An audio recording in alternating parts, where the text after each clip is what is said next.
Hello mọi người, đến với channel của mình là Kiếm Mai Đó đây. Và hôm nay mình sẽ chơi thử slime ở cửa hàng gần nhà trường mình nhé. Mình đã chơi thử rồi nên nó hết trong rồi. Mình chơi thử nha. Nó thơm một mùi kiểu như kem dưỡng thể, chắc họ bỏ lâu sàn vô. Đây là cục slime số. Đây là lần đầu tiên mình quay video về, đây là lần thứ hai mình quay video về slime. Mình cũng có một video hướng dẫn về slime rồi. Chất này rất là đặc, Licky. Mình nó không có clean nha các bạn. Các bạn có nghe rõ tiếng không? Úi già, mới là ra 20 MB rồi. Rồi cái này bóp bong bóng cũng rất là đã. Slime trên nó hơi bị bay bổng các bạn.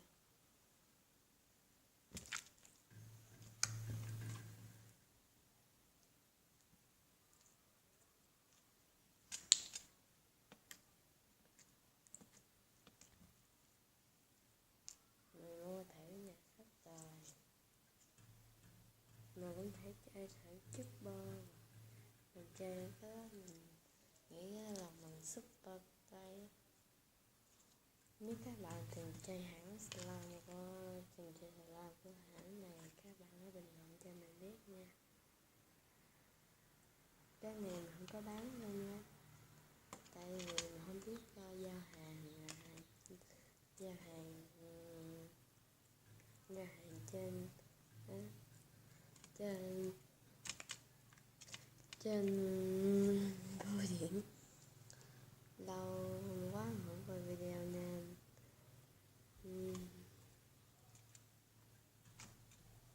giờ mình sẽ im lặng cho các bạn nghe tiếng thốt của nó nha.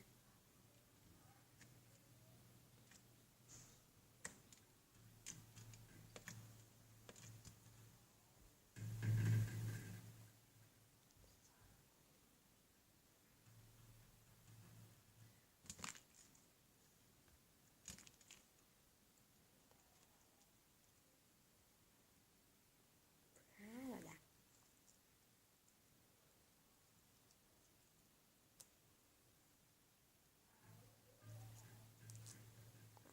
Bở quá. Để sao đi, nữa mình sẽ khắc phục. Chắc mình chơi slime đặc không có giỏi. Đó giờ mình chơi dạng chiếc ly và dạng lỏng không rồi. Chưa bao giờ chơi dạng đặc như thế này.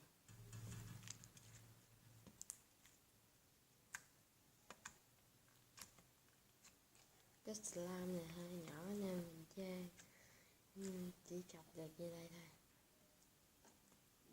Nếu không cái này khá là đẹp, mình đánh giá cái này là 9/10. Tại vì nó có mùi nó khá là khó chịu.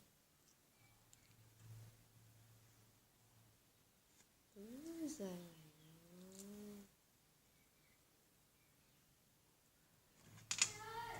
theo như các bạn biết, ngày hôm qua là ngày hôm nay là ngày sinh nhật của mình. Sinh nhật của mình nhưng mà mình làm sớm một ngày đã là bằng ngày hôm qua rồi. Giờ tập trung vào tiêu đời nào.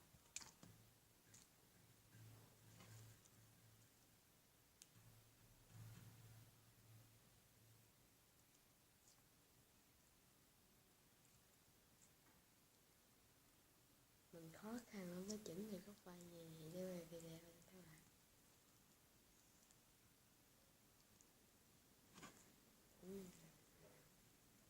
Và cái này không có tram nhé.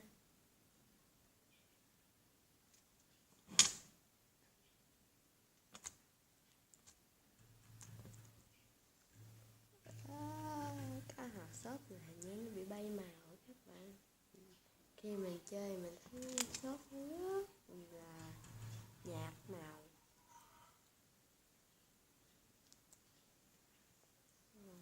chơi slam đặt không có giỏi. Mình cũng có làm slam nhưng mà mình không biết mua hương liệu. Các bạn có thể chỉ mình mua hương liệu ở đâu nhé. Nếu mình tham mộ nhất là chị Kichiwawa Slam. Mình mong chị ấy xem video này của mình.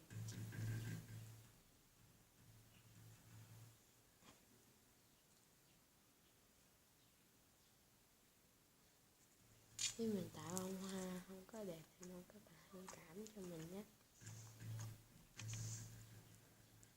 Và video của mình đến đây hết. Xin chào và hẹn gặp lại các bạn. Nhớ nếu các bạn thích video này hãy cho một like và một subscribe nhé. Tạm biệt mọi người.